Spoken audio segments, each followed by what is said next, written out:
Lately, there has been a lot of talk in the RuneScape community about things going on with the economy. Endgame PVM gear is crashing at an alarming rate to some, and bonds, rightfully, have gotten out of control with their pricing.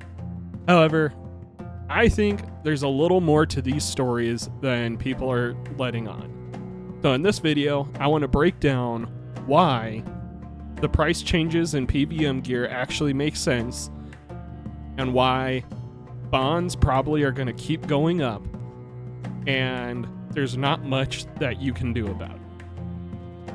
But before we get into that, make sure to subscribe for more RuneScape videos every Monday and old school RuneScape videos every Thursday. Okay, so I think it's only fitting we come to the Grand Exchange to discuss these things today. I'm going to pull over some stuff on my other monitor on over so we can take a better look at things. Now, I know a lot of people like to use the le.gg website, and I think they are great for looking at the pricings of things, but there is one thing I like better about the wiki, and that it's easier to sort by date. So right here, we're looking at the Fractured Staff of Armadil. And when you sort it by a year, it really helps put into perspective what is causing this recent crash. So if you look, it really starts around July, August. Now, this is when necromancy was actually announced. And if you look, it's the same thing with the Bow of the Last Guardian, kind of drops and then goes back up.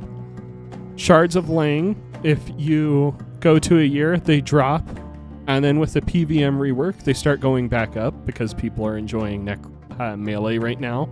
It's really benefited the most from the rework to PVM. And then you can look at other things like codexes. So you can look at, I think one of the big ones that everyone looks at is the Greater Ricochet Ability Codex.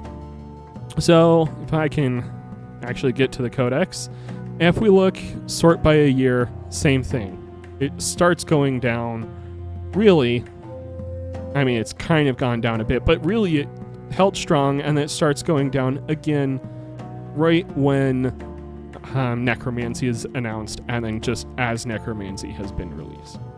Now, honestly, this is 100% because Raziel and necromancy as a whole is just completely different from every other skill, except for melee. Melee and necromancy are similar in that you can get decent melee gear at every level just by training smithing. Necromancy, you just train necromancy and you can get some good gear, but Raziel just really poops out really decent tier 95 gear, and it's easy to pick up.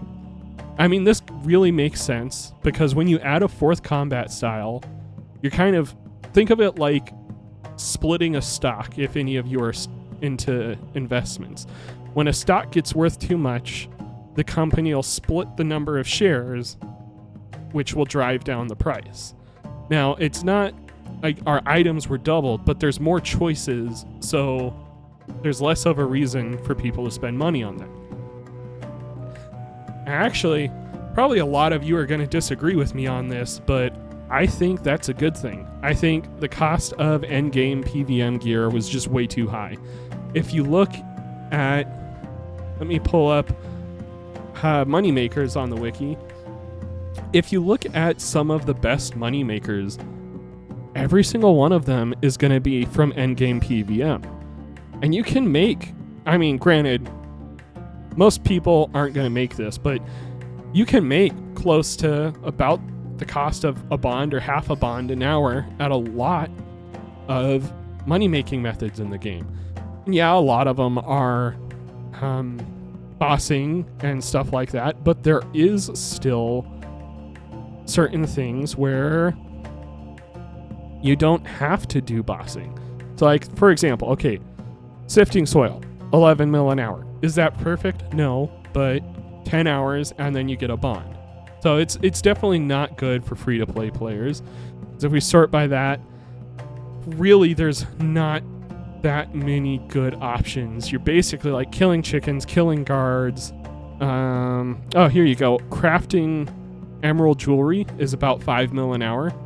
So there's methods to get a bond. But a lot of people who use bonds, because to me, I never used bonds.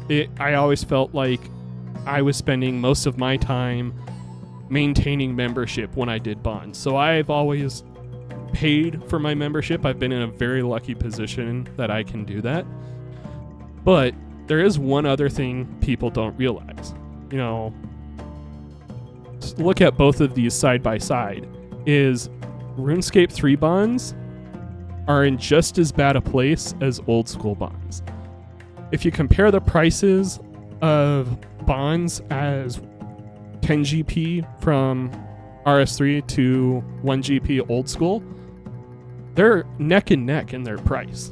Most people, I don't think, pay attention to that. I'm not saying this is okay in either game. This is not fun in either game. It's not fun to go about it this way. But, you know, there's one thing people, I think, don't realize what's happened in the last year or 2 years that has really changed this. So did you know that at some point between 2022 and 2024, the option to purchase a 14-day membership passcode was removed? That was just for Fresh Start Worlds, which, okay, that would have made it easy to give your friends passcodes.